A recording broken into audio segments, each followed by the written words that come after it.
Good morning, students. The subject is business research methods. Yes, ಸೇರಿಸ್ಕೊಳ್ಳಿ. Next, in that fourth unit, data collection and processing. In previous class, we discussed about the meanings and the types of data, like primary data, secondary data collection, our types na ನಾವು ನೋಡಿದ್ವಿ. So today's class we discuss about the primary dataದಲ್ಲಿ third type ಇದೆಯಲ್ಲ questionnaire ಅಂತ, ಆ ಕ್ವಶ್ನರಿದು full ಡೀಟೇಲಾಗಿ ಓದೋಣ. ಯಾಕಂದರೆ ಈ ಕ್ವಶ್ನರಿ topic ಒಂದೇ 14 ಮಾರ್ಕ್ಸ್ ಕೇಳ್ತಾರೆ ಕ್ವಶನ್ನು, ಯಾಕಂದರೆ it is a lengthy topic. So they ask 14 marks. Almost all ಜಾಸ್ತಿ ಇನ್ಫಾರ್ಮೇಷನ್ ಇದೆ ತಿಳ್ಕೊಳೋದು ಕ್ವಶ್ನರೀಸಲ್ಲಿ. ಸೊ ಕ್ವಶ್ನರೀಸ್ 14 ಮಾರ್ಕ್ಸ್ಗೆ ಇಂಪಾರ್ಟೆಂಟು, ತುಂಬ ಇಂಪಾರ್ಟೆಂಟ್ ಈ ಟಾಪಿಕ್ಕು. ನೋಟ್ ಡೌನ್ ಮಾಡ್ಕೊಳ್ಳಿ. In that first one is data collection through the questionnaires. ಯಾವ ರೀತಿ ಕ್ವಶ್ನರಿ ಮುಖಾಂತರವಾಗಿ ರಿಸರ್ಚರು ಡೇಟಾ ಕಲೆಕ್ಟ್ ಮಾಡ್ತಾನೆ ಅಂತ. So in that meaning of questionnaire. So a questionnaire consist of number of questions printed or typed in a definite order on a form of set of forms.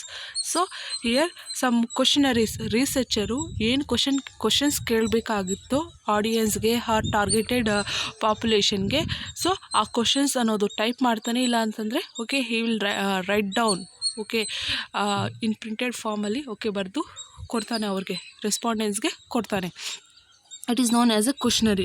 So in questionnaire method of primary data collection, a questionnaire is sent usually by post to the person concerning with a requested to answer the questions and return the questionnaires. So here ಕ್ವಶ್ನರೀಸ್ ರಿಸರ್ಚರು ಕೆಲವೊಂದು questions ಅನ್ನೋದು type ಆದರೂ ಮಾಡಲಿ, ಇಲ್ಲ ಅಂತಂದರೆ ಬರೆದು so ಯಾರಿಗೆ ಅವನು send ಮಾಡಬೇಕು, ಅಂದರೆ ಯಾರಿಂದ ಅವ್ನು ಡೇಟಾ ಕಲೆಕ್ಟ್ ಮಾಡ್ಕೋಬೇಕು ಅಂದ್ಕೊಂಡಿದ್ದಾನೆ, ಟಾರ್ಗೆಟ್ ಆಡಿಯನ್ಸ್ ಇರ್ತಾರಲ್ಲ, ಸೊ ಅವ್ರಿಗೆ ಸೆಂಡ್ ಮಾಡ್ತಾನೆ. ಆ target audience so they are interested means give the respondents to the ರಿಸರ್ಚರ್ಗೆ ರೆಸ್ಪಾಂಡೆನ್ಸ್ ಅನ್ನೋದು ಸೆಂಡ್ ಮಾಡ್ತಾರೆ. ಸೊ ಈ ಪ್ರೋಸೆಸ್ ಎಲ್ಲ ಕ್ವಶ್ನರಿ ಅಂತೀವಿ. So here questionnaire construction is a properly regarded as a very imperfect art. A good questionnaire accomplishes the researcher objective. Correct. So all his objectives are put in the questionnaires only. So questionnaires is you have to send in a perfect manner. A questionnaire is motivated to design a questionnaire when he is find the data is not available in secondary source. So questionnaire ಅನ್ನೋದು primary data, ಯಾಕಂದರೆ ನಾವು ಫಸ್ಟಲ್ಲೇ ನಾವು fresh ಆಗಿ collect ಮಾಡೋದಕ್ಕೆ so primary data ಅಂತೀವಿ. But second data ಅಲ್ಲ ಕ್ವಶ್ನರೀಸ್, ಯಾಕಂದರೆ already collect ಮಾಡಿರೋದು ನಾವೇನು ಕಲೆಕ್ಟ್ ಮಾಡ್ತಾ ಇಲ್ಲ. So here when you find that data is not available in secondary sources, correct, ಅವ್ನಿಗೇನಾದರೂ ಸೆಕೆಂಡರಿ ಸೋರ್ಸ್ ಸಿಕ್ಕಿಲ್ಲ ಅಂತಂದರೆ so data is pertaining to consumer attitudes, belief, opinion, feelings, past experience and future expectations can be procured only through the comprehensive decision with them, and these need to be note down. So ಇಲ್ಲಿ ನಾವು business research ಮಾಡೋದ್ರಿಂದ ಕೆಲವೊಂದು customers ಒಪಿನಿಯನ್ಸ್ಗೆ ಹೋಗೋಣ. So ಅವರು ಒಂದು product ಮೇಲೆ ಅವ್ರ attitude ಏನು, ಅವ್ರ ನಂಬಿಕೆ ಏನು, there opinion, so how they feel, so ಅದು ಆ ಪ್ರಾಡಕ್ಟ್ ಉಪಯೋಗ ಮಾಡೋದ್ರಿಂದ ಏನಾದರೂ ಅಡ್ವಾಂಟೇಜಸ್ ಇದೆಯಾ, ಫ್ಯೂಚರ್ ಎಕ್ಸ್ಪೆಕ್ಟೇಷನ್ಸ್ ಏನು ನಮ್ಮ ಪ್ರಾಡಕ್ಟ್ ಮೇಲೆ. ಸೊ ಈ ಎಲ್ಲ ಕ್ವಶನ್ಸ್ ಅನ್ನೋದು ನಾವು ಕಸ್ಟಮರ್ಸ್ ಕಡೆಯಿಂದ ಕಲೆಕ್ಟ್ ಮಾಡಬೇಕಾದ್ರೆ ಸೊ ನಾವೇ ಹೋಗಿ ಡೈರೆಕ್ಟಾಗಿ ಕೇಳಬೇಕು, ಇಲ್ಲ ಅಂತಂದರೆ ಕ್ವಶನ್ಸ್ ಮುಖಾಂತರವಾಗಿ ಸೊ ನಾವು ಅವ್ರ ಹತ್ರದಿಂದ ಕೇಳಿ ಪಡ್ಕೋಬೇಕು ಆನ್ಸರ್ಸು. ಸೊ ಇಲ್ಲಿ ಹೆಂಗೆ ಕೇಳ್ತೀವಿ ಅಂತಂದರೆ ಬೈ ಪರ್ಸ್ನಲ್ ಇಂಟರ್ವ್ಯೂ ಆದರೂ ಮಾಡ್ಬೋದು, ಪರ್ಸ್ನಲ್ಲಾಗಿ ಹೋಗಿ ಕೇಳಾದರೂ ಕೇಳ್ಬೋದು. ಇಲ್ಲ ಅಂತಂದರೆ ಟೆಲಿಫೋನ್ ಸರ್ವೆ, ನಾವು ಕಾಲ್ ಮಾಡಿ ಡೇಟಾ ಅನ್ನೋದು ಕಲೆಕ್ಟ್ ಆದರೂ ಮಾಡ್ಬೋದು. ಇಲ್ಲ ಅಂತಂದರೆ ಮೇಲ್ ಸರ್ವೆ. ಸೊ ಇಲ್ಲಿ ಮೇಲ್ ಅಂತಂದರೆ so sending messages through email or Gmail. So online ಪ್ರೊಸೀಜರಲ್ಲಿ ಯೂಸ್ ಮಾಡಿಕೊಂಡು ಸೊ ಸೆಂಡ್ ಮಾಡ್ತಾರೆ. ಸೊ ಇಯರ್ ಮೇಲ್ ಈ ಎಲ್ಲ ಪ್ರೋಸೆಸ್ಸಿಂದ ರೆಸ್ಪಾಂಡೆನ್ಸ್ ಕಡೆಯಿಂದ ರಿಸರ್ಚರು ಕಲೆಕ್ಟ್ ಮಾಡ್ತಾರೆ ಇನ್ಫಾರ್ಮೇಷನ್ ಅನ್ನೋದು. Next one is the term questionnaire refers to the self-administered process whereby the respondent himself read the question and record his answer without assistance of an interviewer. It is highly structured and standardized. So it is very useful in research method through data collection, primary data collection. Next one is designing the questionnaire. So ಯಾವ ರೀತಿ ನಾವು questions ಅನ್ನೋದು so prepare ಮಾಡ್ತೀವಿ ಅಂತ. In that first one is planning what to measure. Here well designing the questionnaires the researcher objective must describe fully the kind of information the research needs, the hypothesis, the scope of the research. So here the researcher must assist what specific data is required to test the hypothesis. Next one is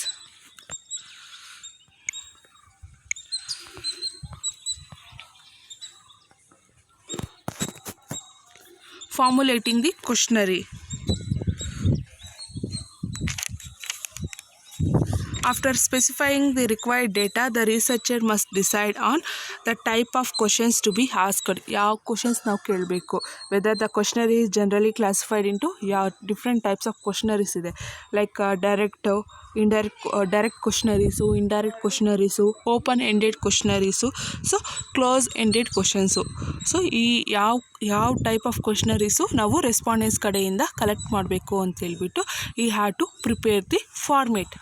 Next one is question wording. Here the researcher while designing the questionnaire must try and see the questions from the point of view of the respondents. Correct. So ನಾವು ಏನಾದರೂ ಒಂದು questions prepare ಮಾಡ್ತಾ ಇದ್ದೀವಿ ಅಂತಂದರೆ so ಅವ್ರ point of view, ಅವ್ರು answer ಮಾಡೋ ಥರ ಕೂಡ ಇರಬೇಕು. ಇಲ್ಲ ಅವರು ಮಾಡ್ದಿರೋ ಥರ ಕ್ವಶನ್ಸ್ ಏನಾದರೂ ಫ್ರೇಮ್ ಮಾಡಿದೆ what is the use. So here ನಾವು ಮಾಡೋ ಕ್ವಶನ್ಸು ಅವ್ರಿಗೂ ಅರ್ಥ ಆಗಬೇಕು, ಆಮೇಲೆ ನಮಗೂ ಇನ್ಫಾರ್ಮೇಷನ್ ತೆಗೆದುಕೋ ಥರ ಇರಬೇಕು. ಇಲ್ಲಿ ಹೆಂಗಂದರೆ ನಾವು ರೆಸ್ಪಾಂಡೆನ್ಸು ನಾಲೆಡ್ಜ್ ಲೆವೆಲ್ ಮೇಲೆ ಕೂಡ ನಾವು ಕ್ವಶನ್ಸು ಫ್ರೇಮ್ ಮಾಡಬೇಕು. ಯಾಕಂದರೆ ಇಲ್ಲಿ ಕೆಲವೊಂದು ವರ್ಡ್ಸ್ ಇರುತ್ತೆ, ನಾವು ಏನಾದರೂ ಕ್ವಶನ್ಸ್ ಫ್ರೇಮ್ ಮಾಡಬೇಕಾಗಿದೆ ಅಂತ ಹೇಳ್ಬಿಟ್ಟು ಸ್ಟ್ಯಾಂಡರ್ಡ್ ಇಂಗ್ಲೀಷ್ ವರ್ಡ್ಸ್ನ ಯೂಸ್ ಮಾಡಿಬಿಟ್ರೆ ಈಗ ಅವ್ರಿಗೆ ಅರ್ಥ ಆಗಿಲ್ಲ ಅಂತಂದರೆ ಆ ಕ್ವಶನ್ಗೆ ಯಾವ ರೀತಿ ಆನ್ಸರ್ ಮಾಡೋಕ್ಕಾಗತ್ತೆ. ಸೊ ಇದು ಕೂಡ ಒಂದು ಪಾಯಿಂಟ್ ಆಫ್ ವ್ಯೂ ಅಲ್ಲಿ ಇಟ್ಕೋಬೇಕು. ಸೊ ಇಲ್ಲಿ ಅವರು ಕ್ವಶನ್ಸ್ ಪ್ರಿಪೇರ್ ಮಾಡಬೇಕಾದ್ರೂ ಅವ್ರ ರೆಸ್ಪಾಂಡೆನ್ಸು ಅವ್ರಿಗೆ ಅರ್ಥ ಆಗೋ ಥರ ಆ ಕ್ವಶನ್ಸು ಸುಲಭವಾಗಿ ಪ್ರಿಪೇರ್ ಮಾಡಬೇಕು, ಆನ್ಸರ್ ಮಾಡೋ ಥರ. So this should be simple. While framing the questions, the following guidelines should keep in mind. In that first one is question should be clear and ambitious. The questions should be relevant. Correct. ನಮ್ಮ topic related questions ಕೇಳಿದ್ರೆ ಚೆನ್ನಾಗಿರುತ್ತೆ. ಹಂಗಂತ ಹೇಳ್ಬಿಟ್ಟು out of topic ಕೇಳಿದ್ರೆ so we cannot get it information from the respondents. So negative questions should be avoided in all the ways. So the biases term should be avoided. Respondent must be competent to the answers. So here ಕೆಲವೊಂದು words ಕೆಲವೊಂದು questions ಬರುತ್ತೆ. So ಆ ಒಂದು words negative words ಆಗಿರ್ಬೋದು, so unethical questions ಆಗಿರ್ಬೋದು ನಾವು ಕೇಳಬಾರ್ದು ಆಡಿಯನ್ಸ್ಗೆ. So it should be keep in mind. Next one is fourth one is sequencing and layout decision. ಅಪ್ಪ ಈ ಟಾಪಿಕ್ ತುಂಬ ದೊಡ್ಡದು ಕೊಂಡ್ರು. ಸೊ ಡಿಫ್ರೆಂಟ್ ಟೈಪ್ಸ್ ಇದೆ ಇದರಲ್ಲಿ ನೋಡಿ. ಸೀಕ್ವೆನ್ಸಿಂಗ್ ಆ್ಯಂಡ್ ಇದೇ separate. Okay, it is jumping another page. I think settle. Sequencing and layout decision. Here in that first one is broad general questions. Being the questionnaire with the broad general questions, this is build the confidence in the respondents' ability to answer and establish a report. So for example like do you own a VCR. So ಈ ರೀತಿ questions ಕೇಳಬೇಕು ಅಂತಂದರೆ so it should be very simple questions and it should be answered by the respondents. Next one is simple and direct questions. Here the question should proceed from the most familiar to the least. So the place relatively easy to answer the question first. When difficult questions are asked in the beginning the respondent may feel tired. Correct. ನಾವು so first easy ಕ್ವಶನ್ಸಿಂದ ನಾವು ಕಷ್ಟದ ಕ್ವಶನ್ಸ್ಗೆ ಹೋಗಬೇಕು. ಆಮೇಲೆ so ಈ may not answer the questions seriously. Sometimes ಈ didn't provide any information. Here the respondents can take more time answering the difficult questions but in the end. So here in a survey existing education system, the term can first ask both the respondents' own feeling, then the feeling of other student like teachers, then parents, administrators and so on. So ಈ ರೀತಿ questions ಕೇಳಬೇಕು. First ಅವ್ರ ಬಗ್ಗೆ questions ಕೇಳಬೇಕು. ಆಮೇಲೆ ನಾವು ಬೇರೆ students ಆಗಿರ್ಬೋದು ಅವ್ರ ಬಗ್ಗೆ ಕೆಲವು ಟೀಚರ್ಸು, ಪೇರೆಂಟ್ಸು, ಆಮೇಲೆ ಅಡ್ಮಿನಿಸ್ಟ್ರೇಟರ್ಸು, ಇಲ್ಲ ಅಂತಂದರೆ ನಮಗೇನು ಬೇಕೋ ಕಲೆಕ್ಟ್ ಮಾಡ್ಕೋಬೇಕು ರಿಲೇಟೆಡ್ ಟಾಪಿಕ್ ಇದೆಯೋ. ಸೊ ಅಂಥ ಕಷ್ಟದ ಕ್ವಶನ್ಸ್ ಎಲ್ಲ at the end of the sessions ಅಲ್ಲಿ ನಾವು ಕೇಳಬೇಕು. So here simple and direct questions assures the respondent that survey is simple and easy to answer. For example, what brand of VCR did consider when you brought it. So ಈ ರೀತಿ questions ಅನ್ನೋದು ಕೇಳಬೇಕು. First ಏನು ಮತ್ತು ಅದು ತೋದ್ಕೊಳೋದ್ರಿಂದ ನಿಮಗೆ ಏನು ಉಪಯೋಗ ಆಯಿತು ಅಂತೇಳ್ಬಿಟ್ಟು ನೆಕ್ಸ್ಟ್ ಕ್ವಶನ್ಸ್ ಬರುತ್ತೆ. ಆಮೇಲೆ third one is avoid general questions. Here questions like when did you started reading the newspapers ಹೇಳೋಕ್ಕಾಗತ್ತಾ? No. So is a very general question. The proper question would be, do you have any interest in reading the newspaper when you were in the class 10. So here ನಾವು education point of view ಆಗಲೇ ಇಟ್ಕೋಬೇಕು. ಏನಾದರೂ news papers ಓದ್ತಾರೆ ಅಂತಂದರೆ so low school ಯಾವಾಗ ಅವ್ರಿಗೆ ಬರೆಯೋದು ಮತ್ತು ಓದೋದು ಬರುತ್ತೋ ಆವಾಗಿಂದ ಸ್ಟಾರ್ಟ್ ಮಾಡೋದು ನ್ಯೂಸ್ ಪೇಪರ್ ಓದೋಕ್ಕೆ. ಸೊ ಆ ಏಜಲ್ಲಿ ಯಾವಾಗ ಬರುತ್ತೆ, okay may be some high schools, okay middle school ಪರವಾಗಿಲ್ಲ, ಓಕೆ ಓದ್ಬೋದು ಬರಿಬೋದು. ಬಟ್ ಹೈ ಸ್ಕೂಲ್ಸಿಂದ so it become one habit because more information you will get from newspapers at the time. So ಈ ರೀತಿ ಕ್ವಶನ್ಸ್ ಅನ್ನೋದು frame ಮಾಡಬೇಕು. Next one is focus question relating more to be research objective. Here questions like what attitude did they consider when you purchase your VCR can be asked. Now the questions can become a little more difficult and complicated. These obtain the information required the researcher. So ಇನ್ನು ಈ basic questions ಎಲ್ಲ ಆದಮೇಲೆ ಇನ್ನು ಫಾರ್ವರ್ಡ್ಗೆ ಹೋಗಬೇಕು. So ನಮಗೆ ಏನು ಬೇಕು ನಮ್ಮ ರಿಸರ್ಚ್ಗೆ ನಮಗೆ ರಿಲೇಟೆಡ್ ಇನ್ಫಾರ್ಮೇಷನ್ ಕ್ವಶನ್ಸ್ ಅನ್ನೋದು ಸ್ಟಾರ್ಟ್ ಮಾಡಬೇಕು. Like rank the following attributes of VCR based on their importance to you. ಈ ರೀತಿ ಇರುತ್ತೆ. ಮತ್ತು next one is avoiding putting look alike questions on at one place. So here for example, if 8 to 10 questions all of which ask the respondent to agree and disagree with statements. agree and disagree. So yes or no questions type ಇರುತ್ತೆ. ಆಮೇಲೆ mainly lead to boredom and the respondent may give up. So ಇಲ್ಲಿ ಅವನಿಗೆ ತುಂಬ ಕಷ್ಟ ಆಗುತ್ತೆ, ಇಲ್ಲ ಅಂತಂದರೆ burden ಆಗಿ ಹೋಗುತ್ತೆ. ಸೊ ಈ ರೆಸ್ಪಾಂಡೆನ್ಸು ಬೇಡಪ್ಪ ಹೇಳೋದೇ ಬೇಡ ಅಂತೇಳ್ಬಿಟ್ಟು ಸೊ ಈ May stop to answering the questions.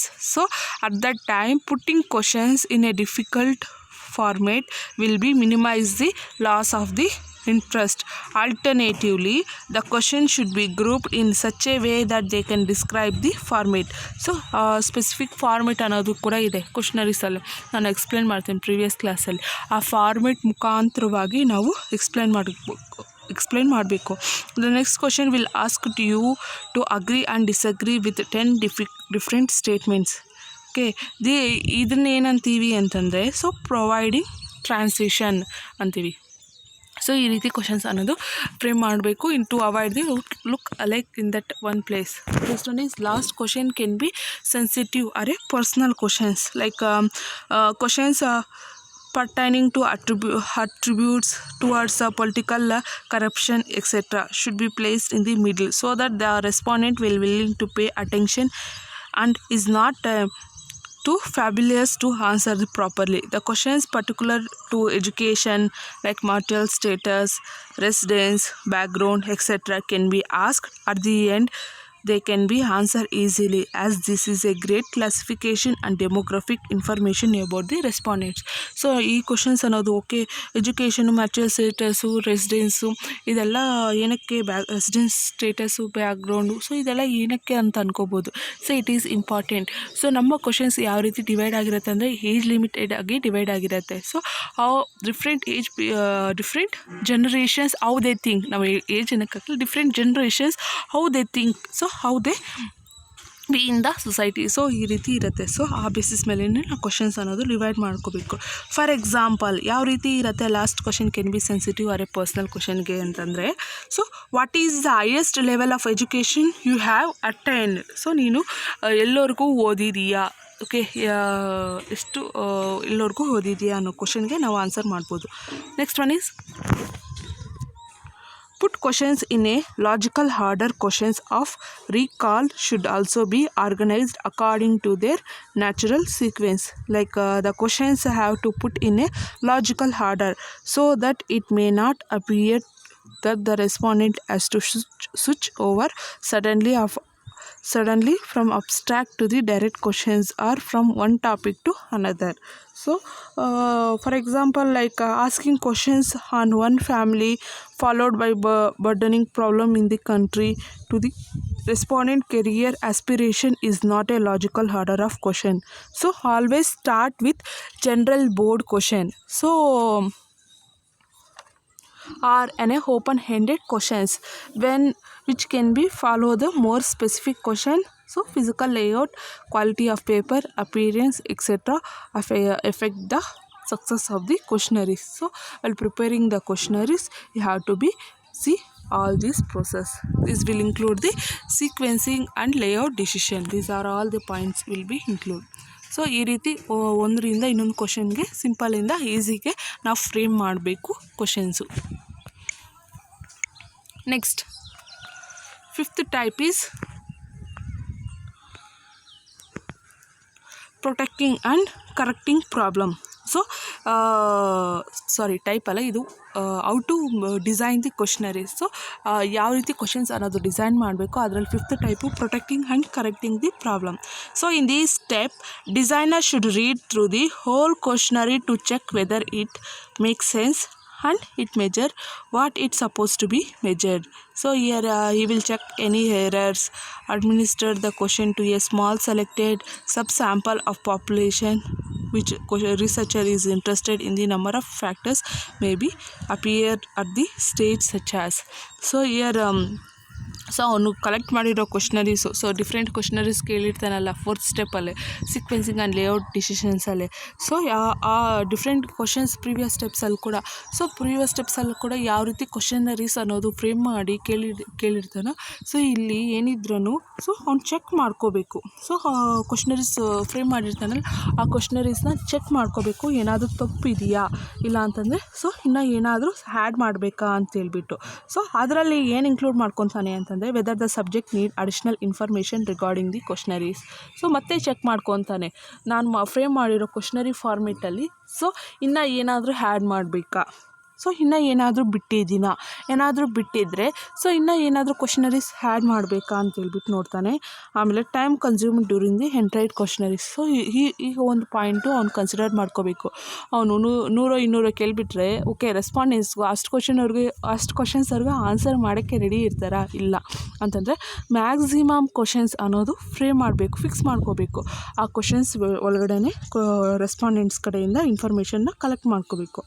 Next one is whether the initial question generated interest. So main questions ಅವ್ರಿಗೆ ಆನ್ಸರ್ ಮಾಡೋಕ್ಕೆ ಇಂಟ್ರೆಸ್ಟೆಡ್ ಆಗಿದೆಯಾ ಇಲ್ಲ ಅಂತೇಳ್ಬಿಟ್ಟು ನೋಡಬೇಕು. ಆಮೇಲೆ whether the questionnaires for interpreted correctly. So sentence formations ಅನ್ನೋದು ಕರೆಕ್ಟಾಗಿದೆಯಾ ಇಲ್ಲ ಅನ್ನೋದು ನೋಡ್ಕೋಬೇಕು. ಮತ್ತು ಕೆಲವೊಂದು ಅನ್ನೆಸರಿ ಕ್ವಶನ್ಸ್ ಅನ್ನೋದು ತೆಗ್ದಾಕಬೇಕು. So these are all steps include in designing the questionnaires. So questionnaires ಅನ್ನೋದು ಫ್ರೇಮ್ ಬರಿಬೇಕಾದ್ರೆ ಈ ಸ್ಟೆಪ್ಸ್ನೆಲ್ಲ ಕನ್ಸಿಡರ್ ಮಾಡ್ಕೋಬೇಕು. Next topic is characteristics of good questionnaires. So here some characteristics are features of good questionnaires. The size of the questionnaire should be more as possible but not the cost necessary information to be collected. So here questionnaires ನಮ್ಗೆ ಯಾವ information ಬೇಕಾಗುತ್ತೋ ಆ information ಅನ್ನೋದು so modest ಫಾರ್ಮೆಟಲ್ಲಿ ನಾವು frame ಮಾಡಬೇಕು. So ಇದರಲ್ಲಿ data collections ಅನ್ನೋದು ನೋಡಬೇಕು. ಮತ್ತು ಕ್ವಶನರೀಸ್ ಫ್ರೇಮ್ ಮಾಡಬೇಕಾದ್ರೆ ಕಾಸ್ಟ್ ಅನ್ನೋದು ಕೂಡ we have to check it. Next one is it should be a elephantic appearance. That question should be as simple as possible. There should not be a abbreviations. Correct. So simple ಆಗಿರಬೇಕು. ಕೆಲವೊಂದು abbreviations ಹಾಕ್ಬಿಟ್ರೆಗನ so ಅವ್ರೆಲ್ಲಿ ಹುಡ್ಕೋಕ್ಕಾಗತ್ತೆ ಇದ್ರಿಗೆ ಏನು meaning ಅಂತ ಹೇಳ್ಬಿಟ್ಟು, abbreviation full form ಏನು ಅಂತ ಎಲ್ಲಿ ಹುಡ್ಕೋಕ್ಕಾಗತ್ತೆ ಇಲ್ಲ. So ಸಿಂಪಲ್ಲಾಗಿ ಇರಬೇಕು. ಸೊ ಡೈರೆಕ್ಟಾಗಿ ಕೇಳೋ ಥರ ಇರಬೇಕು. ಆಮೇಲೆ maximum clarity should be maintain. ಕ್ಲಿಯರಾಗಿ okay we have to be maintain well framing the questions. Next one is read okay leading question should be avoided as far as possible. The sequence of questions should be maintained. So series like 1 2 3 ಆ ರೀತಿ ಫಾರ್ಮೇಟಲ್ಲಿ questions ಇರಬೇಕು. Question ನಂಬರ್ಸೇ ಇಲ್ಲ ಅಂತಂದರೆ so you can not find out ಯಾವ ಕ್ವಶನ್ಗೆ ಯಾವುದಕ್ಕೆ answer ಮಾಡಬೇಕು ಅಂತ ಹೇಳ್ಬಿಟ್ಟು ಓದೋಕ್ಕೆ ಗೊತ್ತಾಗಲ್ಲ. ಅದಕ್ಕೆ ನಂಬರ್ಸ್ ಅನ್ನೋದು ಆಗಬೇಕು. Series weather it is alphabetic Roman numbers. So ಯಾವುದೋ ಒಂದು ನಾವು ಅಲ್ಲಿ ಇಂಡಿಕೇಟ್ ಮಾಡಬೇಕು. ಸ್ಟಾರ್ ಮಾರ್ಕ್ ಆಗಿರ್ಬೋದು. ಸೊ ನಾವು ತೋರಿಸ್ಬೇಕು. Next one is it should attract the attention and general interest of the format. Okay, definition must be maintained. Next one is the reliability of question and validity of the question should be maintained. Next one is sufficient scope should be maintained for the information to express all the relevant facts, thoughts, information. So these are all the characteristics of good questionnaires. Next one is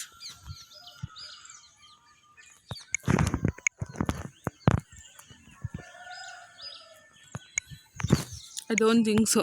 ಏನೋ pencil work out ಆಗ್ತಾಯಿಲ್ಲ ಲಾಸ್ಟಿಗೆ. Okay, precautions to be taken in developing the questionnaires. So ಇದು ತುಂಬ important ಕಂಡ್ರು. So ತುಂಬ precautionaries almost all it has 28 points ಇದೆ. So ಈ 28 points ಪ್ರಿಕಾಷನರೀಸು ನಾನು ನೋಡ್ಕೋಬೇಕು. ಸೊ ಇದೇನು ಅಷ್ಟೇನು ಇಂಪಾರ್ಟೆಂಟ್ ಇಲ್ಲ. ಸೊ ನಾನು ಟೈಪ್ ಏನು ಮಾಡೋಕ್ಕೋಗಲಿಲ್ಲ. So just I putted heading. So first precautionary is each question should be relevant and useful. So ಇದೆಲ್ಲ ಏನು precautionary to be taken in developing the questionnaires ಅಂತಂದರೆ ನಾವು ಮೇಲೆ ಎಲ್ಲ ಓದಿರ್ತೀವಲ್ಲ ಕ್ವಶ್ನರಿ ಟಾಪಿಕ್ಕು. ಸೊ ಅದೇ ಸಬ್ ಟಾಪಿಕ್ ಟೈಪ್ ಕೊಟ್ಬಿಟ್ಟಿದ್ದಾರೆ. So ಇಲ್ಲಿ ಎಲ್ಲ ಇನ್ಫಾರ್ಮೇಷನು ಒಂದೇ ಪಾಯಿಂಟಲ್ಲಿ ಇರುತ್ತೆ, ನೋಡ್ಕೊಳ್ಳಿ. ಇದೇನು ಅಷ್ಟೇನು ಇಂಪಾರ್ಟೆಂಟ್ ಟಾಪಿಕ್ ಅಲ್ಲ, but you have to see. ಯಾಕಂದರೆ ನೆಕ್ಸ್ಟ್ ಸಮ್ಮು ನಿಮಗೆ ರಿಸರ್ಚ್ ನಿಮ್ಮದೇ ಪ್ರಾಜೆಕ್ಟ್ ರಿಪೋರ್ಟ್ ಅನ್ನೋದು ಮಾಡಬೇಕು. ಅಂಥ ಟೈಮಲ್ಲಿ ಕ್ವಶ್ನರಿ ಫ್ರೇಮ್ ಪ್ರಾಬ್ಲಮೆಟಿಕ್ ಬಂದುಬಿಡುತ್ತೆ. ಸೊ ಯಾವ ರೀತಿ ಮಾಡಬೇಕು, ಯಾಕೆ ಮಾಡಬೇಕು ಅಂತೇಳ್ಬಿಟ್ಟು ಕನ್ಫ್ಯೂಷನ್ಸ್ ಆಗುತ್ತೆ. ಸೊ ಇಲ್ಲಿ ಇವಾಗ ಓದ್ಕೊಂಡ್ರೆಗನ ಅಲ್ಲಿ ಉಪಯೋಗ ಆಗುತ್ತೆ.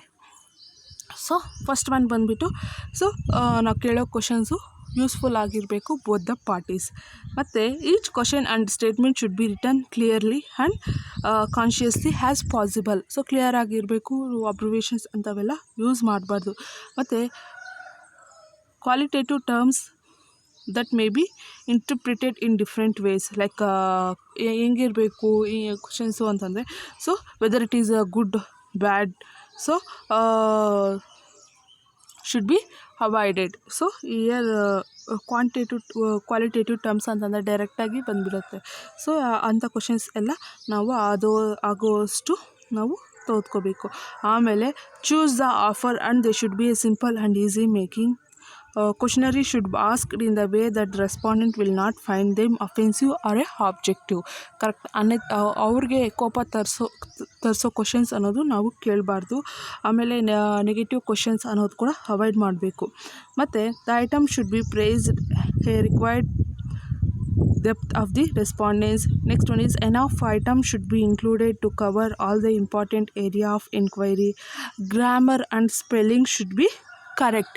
ಸೊ ಇದು ಇಂಪಾರ್ಟೆಂಟ್ ಅಪ್ಪ ತುಂಬ. Okay, each and every sentence formation grammar. So we have to use. Next one is the term should be stated in such a way that avoiding biases respondent. Keywords in the question should be underlined. ಇದು important. ಮೈನಾಗಿ ನಾವು ಏನು important terms ಏನಾದರೂ ಇದ್ದರೆ so ಅದನ್ನು ಬೋಲ್ಡಾಗಿ ಇಲ್ಲಾಂತಂದರೆ underline ಆಗಿ mention ಮಾಡಬೇಕು ಕ್ವಶ್ನರೀಸಲ್ಲಿ. Next one is the question make attractive. This can oftenly achieve the used colour paper. So layout and first page should be architect manner. So ಕೆಲವೊಂದು ಟಚಪ್ ಮಾಡಬೇಕು. First ನೋಡೋಕ್ಕೆ ಚೆನ್ನಾಗಿದ್ದರೆ we have go through inside to check it whether it is useful to us or not. ಅದೇ ರೀತಿ ನಾವು questionnaires frame ಮಾಡಬೇಕಾದ್ರೂ so it should be attractive and designs and layout should be we can made it. Next one is organized and layout question, so the questionnaire is easily complete as possible. Number of question, item and pages should be mentioned. Correct. ನಾವು ಎಷ್ಟು questions for example ಒಂದು 50 or 60 questions ನಾವು frame ಮಾಡಿರ್ತೀವಪ್ಪ. 60 questions ಒಂದೇ ಪೇಜಲ್ಲಿ ಬರುತ್ತಾ? ಇಲ್ಲ. So ಒಂದು ಪೇಜ್ಗೆ ಒಂದೊಂದು 6-7 questions ಆದರೂ ಇನ್ಕ್ಲೂಡ್ ಆಗಿದ್ದರೆ ಸೊ ಎಷ್ಟು ಪೇಜಸ್ ಆಗುತ್ತೆ? ಓಕೆ 5 ತೆಗೆದುಕೊಂಡ್ರೆ so it almost take nearly 10 pages ತೆಗೆದುಕೊಳುತ್ತೆ. ಸೊ ಇಯರ್ ಇಂಥ ಕ್ವಶನ್ಸ್ ಏನಾದರೂ ಮಾಡಬೇಕಾದ್ರೆ ಸೊ ಇದರಲ್ಲಿ ಫಸ್ಟ್ ಪೇಜಸ್ಸು ಎಲ್ಲ ಇಂಟ್ರೊಡಕ್ಷನ್ನು, ಸರ್ಟಿಫಿಕೇಟ್ಸ್ ಎಲ್ಲ ಇನ್ಕ್ಲೂಡ್ ಆಗುತ್ತೆ, ಡಿಕ್ಲರೇಷನ್ಸ್ ಎಲ್ಲ ಡಿಕ್ಲರೇಷನ್ ಸರ್ಟಿಫಿಕೇಟು ಇನ್ಕ್ಲೂಡ್ ಆಗಿರುತ್ತೆ. ಸೊ ಅಂಥ ಪೇಜಸ್ ಎಲ್ಲ ಇದ್ದರೆ ವಿತೌಟ್ ಮೆನ್ಷನಿಂಗ್ ಪೇಜ್ ನಂಬರ್ಸ್ ನಮಗೆ ಕನ್ಫ್ಯೂಷನ್ಸ್ ಆಗ್ಬೋದು, ಯಾವ ಪೇಜ್ ಅಲ್ಲಿಗೆ ಹೋಗುತ್ತೆ ಅಂತ. ಅದಕ್ಕೆ ಆಗೋವಷ್ಟು ಪೇಜ್ ಕೆಳಗಡೆ ಓಕೆ ಪೇಜ್ ನಂಬರ್ಸ್ ಅನ್ನೋದು ನಾವು ಇಂಡಿಕೇಟ್ ಮಾಡಬೇಕು. Next one is put name and address of the person to whom the form should be returned at the beginning and end the questionnaire, even if the self-address envelope is included. ನಾನು already ಹೇಳಿದ first page include ಆಗಿರುತ್ತೆ ಅಂತ, ಅಂದರೆ self declaration pages. So ನಾವು ಇಂಥ ಪರ್ಸನ್ನು ಇಂಥ research ಮಾಡ್ತಾಯಿದ್ದೀವಿ, ನಮಗೆ ಈ ರೀತಿ ಕ್ವಶನರೀಸ್ ಅನ್ನೋದು ಕಲೆಕ್ಟ್ ಮಾಡ್ತಾಯಿದ್ದೀವಿ ರೆಸ್ಪಾಂಡೆನ್ಸ್ ಕಡೆಯಿಂದ ಅಂತೇಳ್ಬಿಟ್ಟು ರಿಸರ್ಚ್ ಸೆಲ್ಫ್ ಡಿಕ್ಲರೇಷನ್ ಒಂದು ಪೇಜ್ ಇನ್ಕ್ಲೂಡ್ ಆಗಿರಬೇಕು. ಆಮೇಲೆ ರೆಸ್ಪಾಂಡೆನ್ಸು ಯಾರು ಇರ್ತಾರೋ ಅವ್ರದ್ದು ಪರ್ಸ್ನಲ್ ಡೀಟೇಲ್ಸ್ ಲೈಕ್ ನೇಮ್ ಆಗಿರ್ಬೋದು, ಅವ್ರ age, may B some details based on the research only ಆ ಒಂದು ಡೀಟೇಲ್ಸ್ ಅನ್ನೋದು ಕ್ವಶನ್ಸ್ ಅನ್ನೋದು ಫ್ರೇಮ್ ಮಾಡಬೇಕು. 15th point is include brief and clear instruction printed in bold type. So correct bold, so ಅದು okay ಬ್ರೈಟಾಗಿ ನಾವು ಇರೋ ಥರ ಕ್ಲಿಯರ್ ಕ್ವಶನ್ಸ್ ಅನ್ನೋದು ತೋರಿಸ್ಬೇಕು. ಮತ್ತು using examples before any item might be confuse or difficult to understand. So organize the questionnaires in some logical sequence. For example, you may decided to group together related to items, or those use the same respondent option. Next one is begin with a few interesting and non-threatening items. Do not put important items at the end of the long questionnaires. Maybe allorಗೂ ಹೊಟ್ಟೋಗಿದ ತಕ್ಷಣ okay audience patience ಇರಲ್ಲ. So important questions ಆಗೋಷ್ಟು ಸಾಧ್ಯದಲ್ಲಿ ಮಧ್ಯದಲ್ಲಿ ಹಾಕಿ. Next one is avoid using the word questionnaire or a checklist on your form. Many people prejudiced answer these questions. So include enough information in the questionnaire so that the item are meaningful to the respondents. The terms of interesting and the clear response relevant to the studies will increase the response rate. So length also has to be a small effect on response rate, so that the questionnaire should be short as possible, consist the objectives of the study. So your regression analysis of the response rate obtained 98 question study show off that the average each page added to the questionnaire reduce the number of respondents. So he has to consider the length of the questionnaires pages asked. Next one is clarity in essential. If you result to be a valid in an item must means same thing to all the respondents. For example, like most, usually, as no precede meaning should be avoided. So study respondents interpretation of questionnaire items. The Williams-Melson obtained 28 different interpretation of the words. Usually only 60% of interpretation reflect the appropriate indicate of the investigator. Some short items preferred to a long items. Being a short items is easy to understand. So negative items should be avoided since they misread by the many respondents. That is negative words like overlooked, resulting in the respondent given an answer that is opposite to his real opinion. ಇಂಥ negative questions ಎಲ್ಲ avoid ಮಾಡಬೇಕು. Next one is avoid double item questions which requires the subjected to be respondent to two separate ideas of single answers.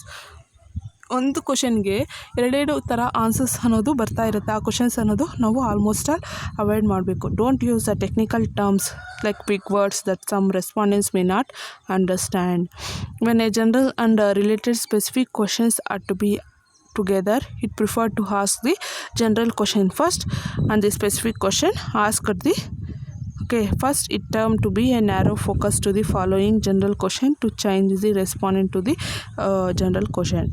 Next one is finally it is very important to that effort to made to avoid biases or a leading questions. Biases, so you're getting angry or some negative effect. The subject is given hint as to be a type of answer question you are most preferred. So these are some tendency to give to what you want. This tendency is especially strong when the letter of transmittal that accompany the questionnaire has to be signed by someone.